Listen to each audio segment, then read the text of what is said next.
Well, hi again, everybody, and welcome to this week's Ingles Furman Radio Network game preview video. I am Dan Scott, voice of the Paladins.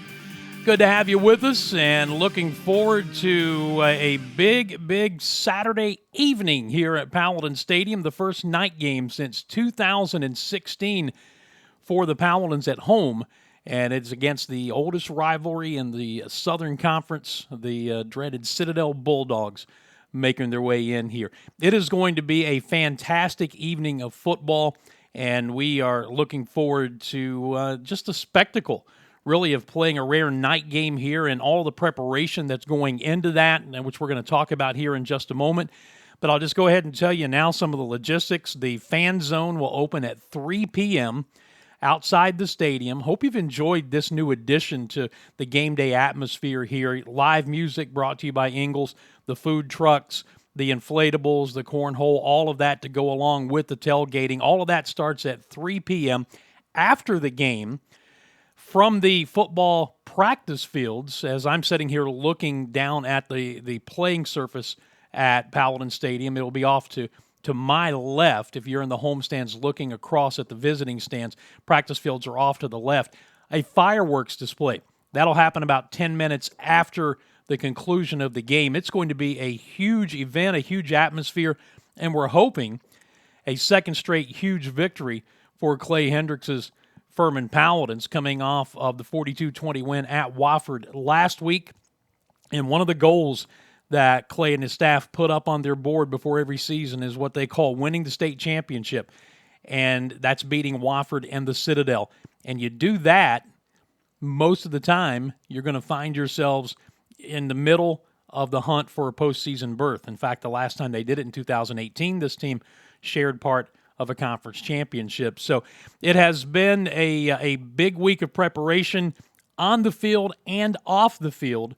And we look forward to the game. Because it's a night game, and again, it's the first one we've played here since 2016.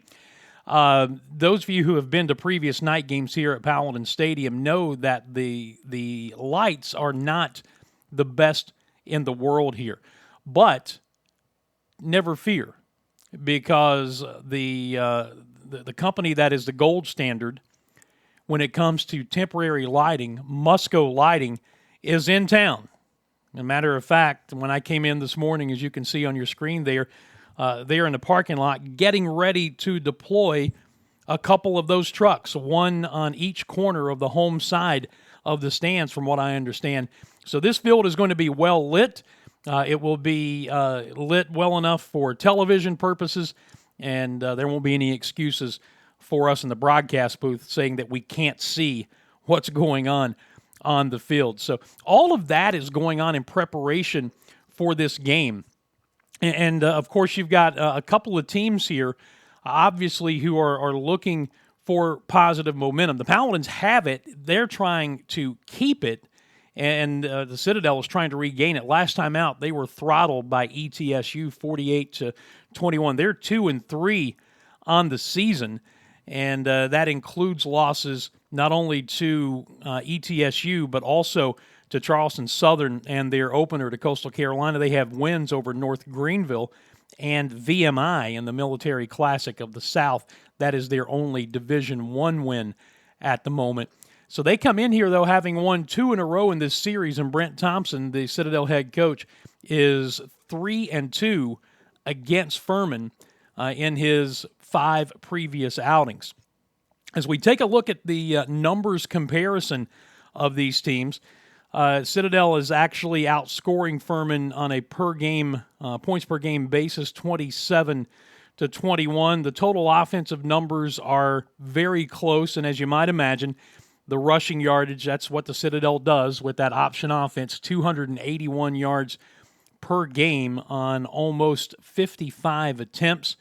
They throw it very little, but again, if you know anything about option offenses, they try to suck you in and then hit you with the big play, and we'll talk about that coming up in just a bit.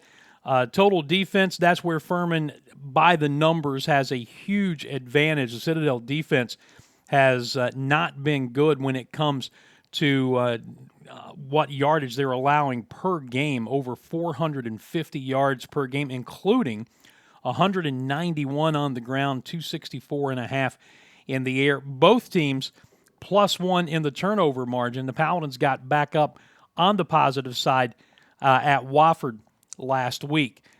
When you take a look at some of the individual leaders for Furman, the passing leaders, obviously, that's Hamp Sisson from his previous starts, but Jace Wilson, of course, is your starting quarterback there. Devin Wynn with the 204 yards rushing really jumped his total up last week, 4 rushing touchdowns for the Paladins. Ryan Miller with 20 receptions. He and Devin Wynn both have 2 touchdown catches.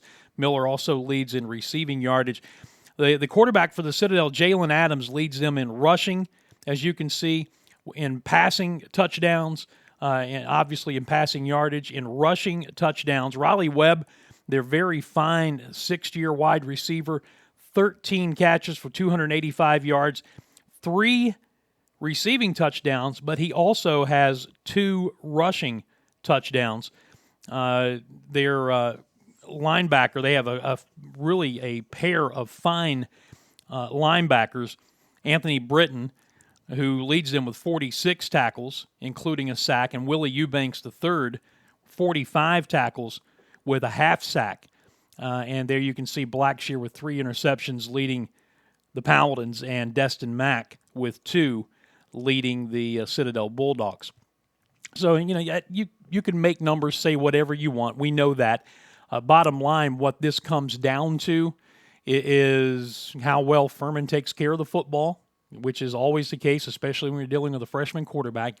Jace Wilson played incredibly well last week, but he was aided by a running attack that took the pressure off of him to a certain degree and allowed the coaches to, as I like to say, they were able to throw the ball when they wanted to, as opposed to being forced into situations where they had to throw the football. That's great for any quarterback, much less a true freshman making his first start of his career. So can the Paladins duplicate that? Can they run the football effectively again, take some of that pressure off of Wilson? Will we see more designed runs from him as opposed to just what he's able to do improvising in the passing game? That's one of the subplots we're following. But the big plot, obviously, is going to be defending the option. And this is...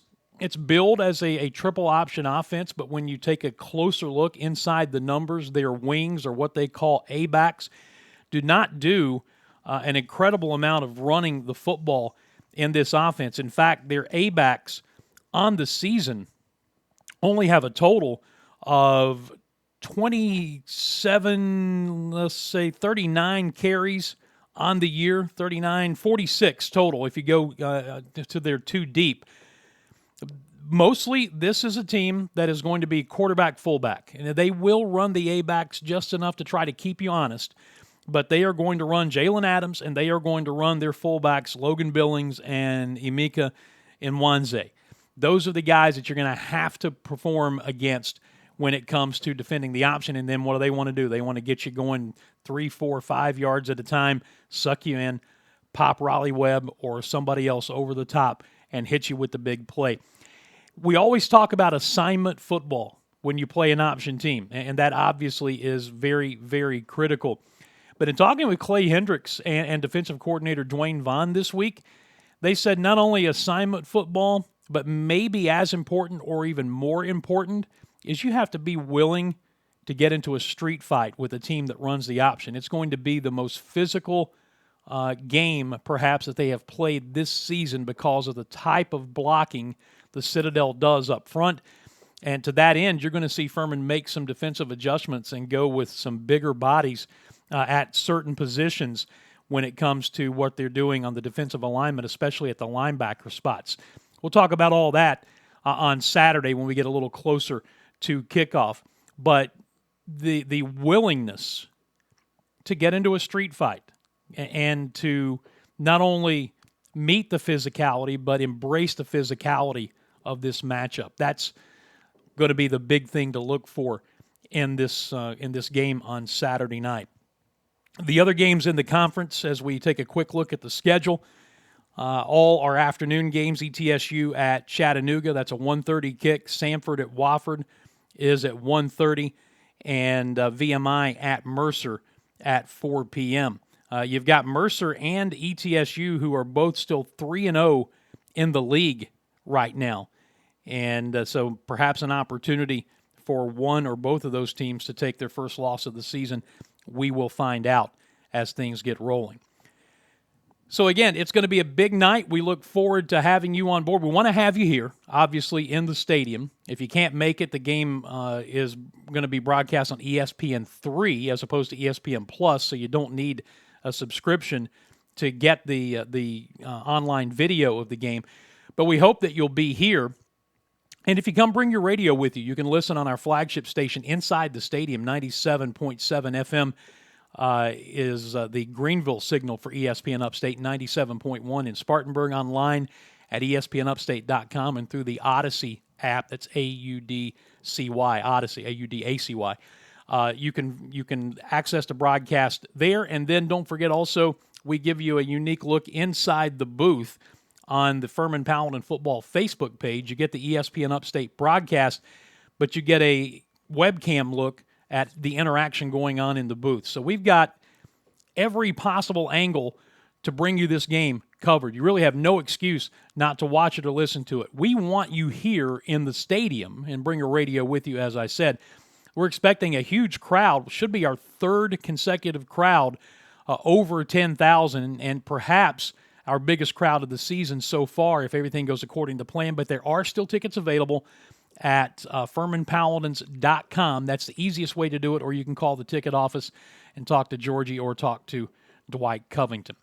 We will be on the air on the Ingles Furman Radio Network beginning at 4:30 p.m. with the Pepsi Countdown to kickoff, and again the kick at 6 o'clock for the 102nd renewal of this rivalry between Furman and the Citadel here at Paladin Stadium, and we look forward to having you on board for the matchup one way or another. So, as we wrap this one up, I'll thank you again for your attention. Hope you've enjoyed these videos that we have added to our rotation this year to kind of set you up for the game broadcast, and we look forward to having you here in the stadium.